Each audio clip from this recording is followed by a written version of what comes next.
Hello, Hi, it's Purana Talk. You probably knew that. we're the Purana guys, Alan and Leon. And we're reading the Garuda Purana. We're in the first section. Yeah, it's an interesting Purana. It's like an encyclopedic Purana of the, I don't know, late, ancient, early Middle Ages in India. But it sums up what they were thinking about a whole bunch of different things. And right now we're looking in chapter 225 of the first skanda, although it could also just be called a kanda. Khandas are like the sections of a sugar cane. So it's uh it's still the first one, but we're at chapter 225. The topic is results of good and bad acts, and Suta is the narrator. And Suta was a disciple of Vyasa, Yeah, we looked it up yesterday. who was the great sage.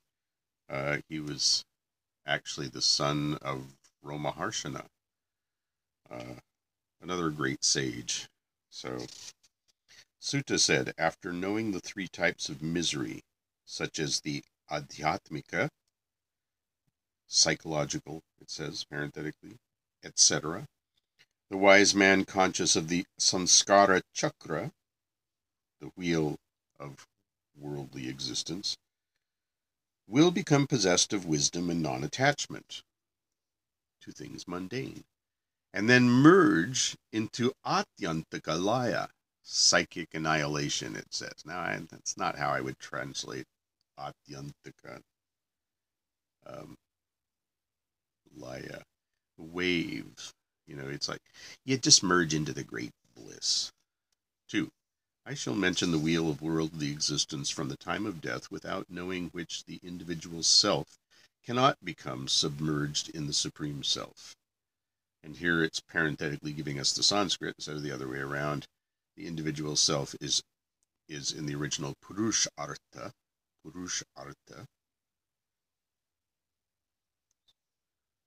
So that's interesting. And the Supreme Self they're calling Paramatman, like Mahatma, And Paramatma, Atman is sort of the essence, ultimate self or soul. and Parama is maximum. They're calling it the Supreme Self, and translating Atman as self. And just to keep it interesting, the other one they're translating Purusha as self. Anyway, I shall mention the wheel, just to repeat this in a simple way so we know what the hell we're talking about anymore. I shall mention the wheel of worldly existence from the time of death, without knowing which the individual self cannot become submerged in the Supreme Self. So you need to know this. 3. After casting off the outer garment, the gross body, the man takes another body, a subtle one, it says. In 12 days he is led by the attendants of Yama, Lord of Death. 4. The water libations with gingelly seeds offered by the kinsmen in the world, as well as the ball of rice, the pinda again, offered by them, is partaken of by him in the region of Yama. So we're back to talking about the pinda. The Garuda Purana is fascinated with the pinda. It's probably the ultimate text on the ancestral rites, the shraddha rituals, and the pinda is mentioned a whole lot. So, water libations with gingelly seeds offered by kinsmen in the world, as well as the balls of rice offered by them, is partaken of by him in the region of Yama. From there, the meritorious man goes to heaven and the sinner to hell. After experiencing the benefits of torture of it, so much for thinking Hinduism isn't just starkly dualistic. Just it's just that there's details to follow. There's so many heavens and hells that ultimately it's Well, and what are these words originally, too? Svarga Naraka, I expect, or something like that. But after experiencing the benefits or torture of heaven and hell, either one, whichever one, the individual enters the womb of women. First nucleus is formed in the umbilical region, which splits into bifurcated seed. They understood mitosis. The fetus is then evolved with frothy exudations. Blood and muscles are formed thereafter when the lump may weigh a pulla in weight. Then it is said to sprout. Limbs begin to grow. Fingers are developed. Eyes, nose, nails, etc. are formed. 9. Hairs begin to grow on the body and the head. The child is placed in a topsy-turvy position and is born in the 10th month. Then the most delusive Maya, the illusory power of Vishnu, begins to envelop him as he proceeds from infancy to childhood, youth, and old age. Maya. Welcome to the world of illusion. 11. Then he dies and reaps the fruit of his different actions and virtues or otherwise. Thus man is caught in the cogs of the wheel of worldly existence that continues to turn like the water wheel. A life coming back from hell becomes born of sinful wounds. A wise scholar, a man accepting gifts from a fallen man, takes birth in a lower stratum. A beggar on returning from hell is born as a worm. A Brahmin defrauding his preceptor is born as a dog. Mentally coveting his preceptor's wife or riches, he undoubtedly is born as a dog. Alike dishonoring friends, he is reborn as an ass. This is the doctrine of transmigration of souls, if you're wondering. That's what's going on here. Yeah, but more than just transmigration, this is what you get for. Well, it's trying to predetermine for you what the results of specific behaviors are. Yes. In the absence, probably not very accurate. In the absence of all other mitigating factors, like taking a bath in the Ganges when the star of. Exactly. 15:16. A person harassing the parents is reborn as a tortoise. If a servant trusted by his master and partaking of his food deceives him out of delusion, he's reborn as a monkey after death. A misappropriator of trust property after experiencing the hardships of hell is reborn as a worm. This is sort of an enjoyable list. Oh, that bastard. He'll get his. 17. A person always envious of others goes to hell and is born again as a Rakshasa. A man committing breach of trust is reborn as a fish. What if you want to be reborn as a Rakshasa? You know, there's certain people who that would be nice. The goth said. Yeah, I mean, like, I could be a demon. Well, it's easy. A person hoarding barley grains is reborn as a mouse after death. A person committing rape on other men's wives is reborn as a vile wolf. A person pursuing an affair with his brother's wife is reborn as a cuckoo. Oh, there's the cuckold. Cuckold. A man indulging in sexual intercourse with the wife of a preceptor or other elders is reborn as a pig. If a person causes any impediment to a sacrifice, act of charity, or performance of a marriage, he shall be reborn as a worm. Don't interrupt the ritual. If a person takes food without first offering the same to deities, manes, or Brahmins, he is reborn as a crow after undergoing the hardships of hell. A man insulting his elder brother is born again as a crane. Buglu. A Shudra ravishing a Brahmin woman is born again as a worm. If he makes her pregnant as a result of his vile act, he's reborn as a white ant eating away wood and trees. 23. An ungrateful wretch is born successively as bacteria, worm, there's no comma in there, so, okay, locust and scorpion. A person abducting an unarmed person is reborn as a mule. A slayer of women and infants is reborn as a worm. A person stealing cooked food is born again as a fly. A stealer of cooked rice is born as a cat. That of gingelly seeds, a mouse. That of ghee, a mongoose. And a stealer of sheatfish and flesh is born as a crow. I have a couple of questions there, like why do they insist on saying mongoose and what the heck is a sheetfish? And it's S-H-E-A-T, S-H-E-A-T, sheet.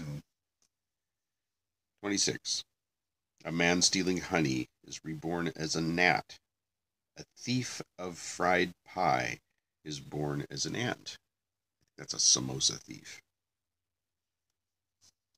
A sinner of illegal theft of irrigation water is reborn as a crow. A stealer of timber is born as a harita bird or a pigeon. A stealer of gold vessel is reborn as a worm. A stealer of cotton garments is born as a crane. A fire thief becomes a stork. A thief of paints and vegetables is born as a peacock. If a person steals any red object, he's born as a jivanjivaka bird, also known as a chakora. If a man steals auspicious scents, he's born as a mole.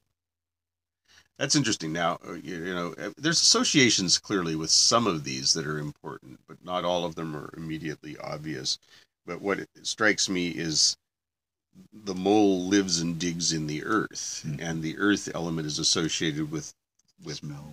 The sense organs of smell. The element earth and the sense organs in the Sankhya cosmology are associated, and so and fragrances like perfumes are therefore seen as in that domain. So there's some sense in some of these things. Perhaps a thief of rabbits is reborn as a rabbit. That seems fair. A thief of kalapa, peacock's plumes, or a woman's girdle or any other ornament, is reborn as a eunuch. Take that, panty thieves. Panty thieves come back as eunuchs. That did scare a few of them off. A stealer of wooden pieces is born again as a grass worm. A particular worm, in this case, not just any worm. If a person steals flowers, he is born as a poor beggar. If a person steals lac juice, he is born again as a lame man. A thief of greens is reborn as a harita bird.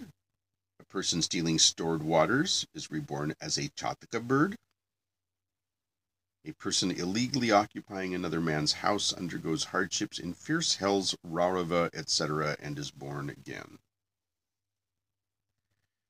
A person stealing grasses, hedges, creepers, and barks of these is born again as a tree. This is the same in the case of the stealers of cow, gold, etc. Born as trees? Yeah, but perhaps different kinds of tree depending on what it is. Perhaps. It doesn't say though, so you can't really.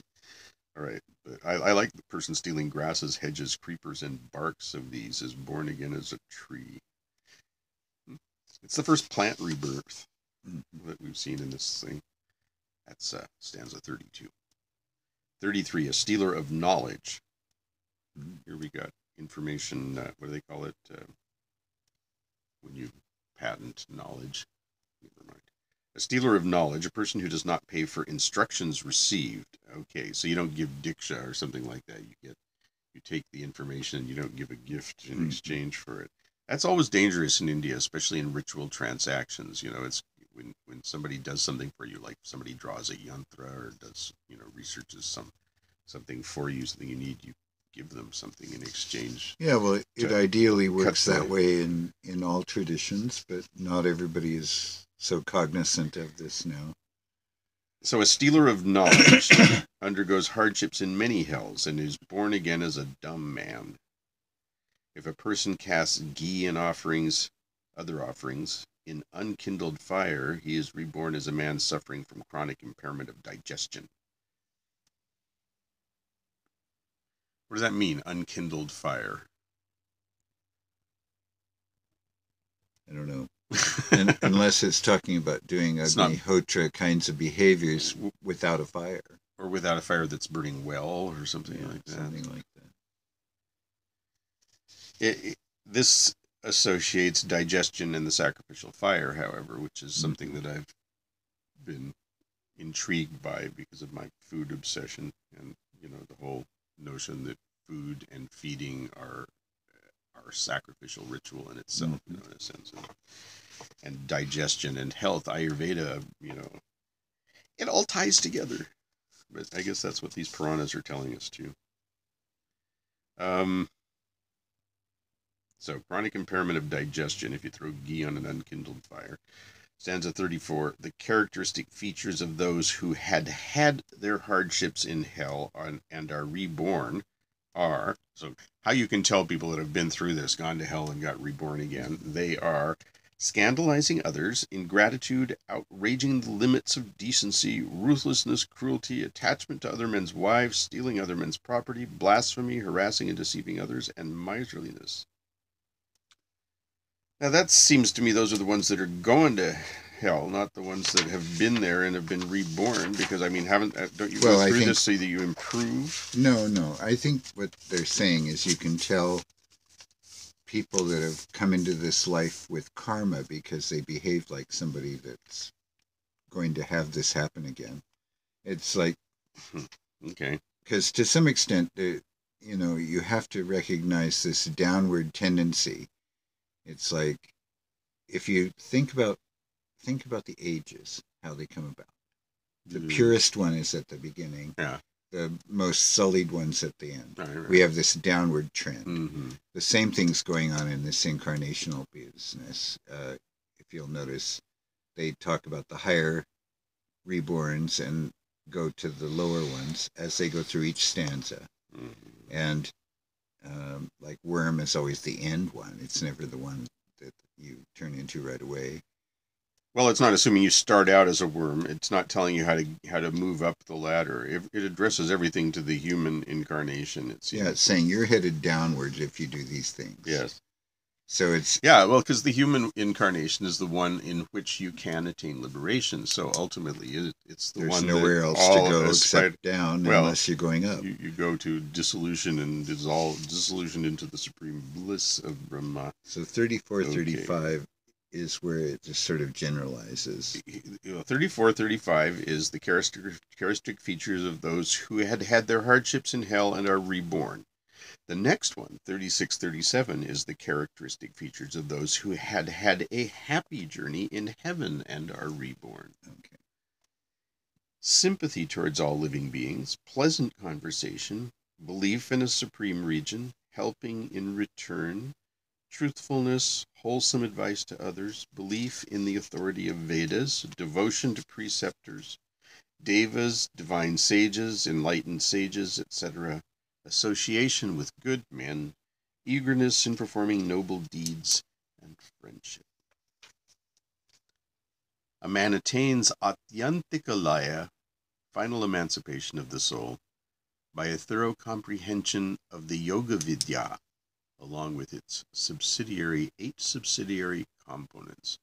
So you get to your final emancipation, it tells you, and this is just the closer for this chapter after telling you all these things. It says, but you want to get your complete emancipation, then you've got to study the Yoga Vidya and its 8 subsidiary components. And it leaves us there. And wouldn't you know, the next chapter is going to be Yoga and its components.